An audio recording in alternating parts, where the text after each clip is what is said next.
was. I agree. Rest of the show dedicated to this afternoon's Florida Derby, and we're going to get it kicked off with an interview with Mr. Michael Matz, the conditioner of the favorite for this afternoon's Florida Derby, Barbaro.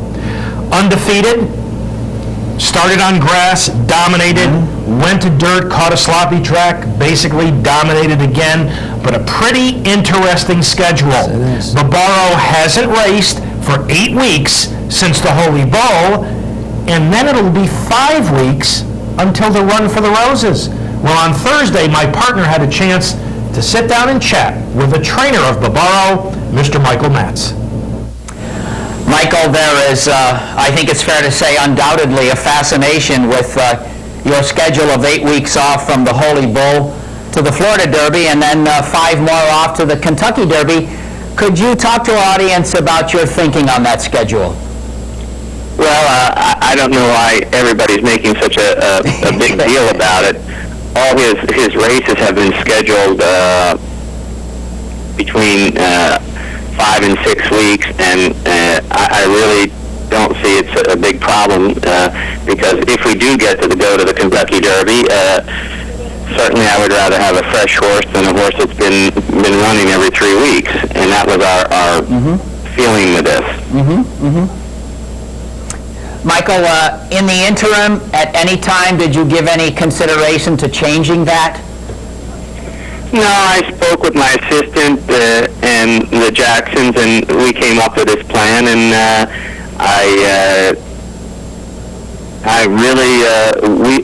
our horse has been running since October, and he's been running every 5 or 6 weeks, and he'll have 3 races into him here in Florida, and we really feel that that's enough for him. Michael, when you made your much-anticipated main track debut with Barbaro and the Holy Bull, it was on a wet track, so a couple of questions about that. Did he handle it well, in your opinion, or was his victory more of his class and professionalism? Well, I think you could probably say it was both. He obviously was better than everybody else that day, and I guess that's always a question we'll have to answer, and hopefully that will be answered on Saturday. Michael, Barbaro has been on or near the pace in all of his races. Is that your game plan for the Florida Derby?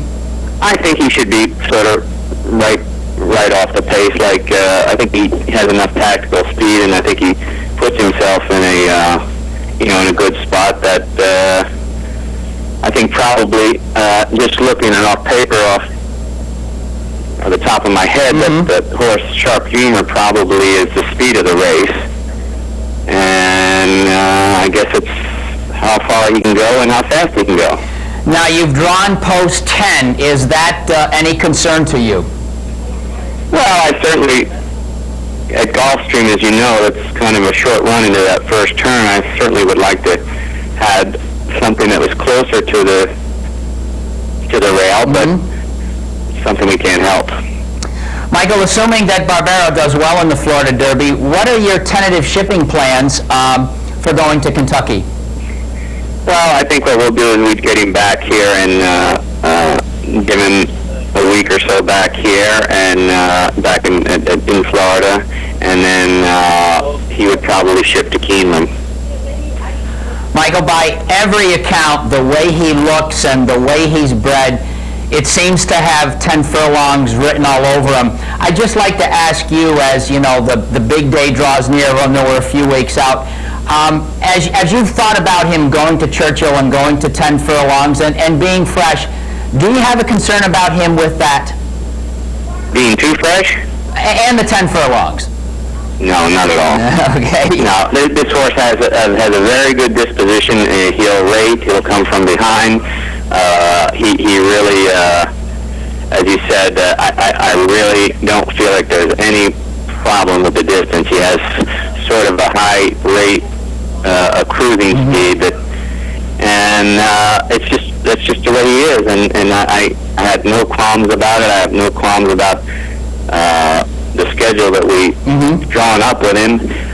Maybe Saturday evening I might have some qualms if we don't do so good, but other than that, I'm real happy with him. Well, you've picked my next to last question. If things don't go terribly well in the Florida Derby, still, what are you looking for to reaffirm your belief that he deserves to be in the Kentucky Derby?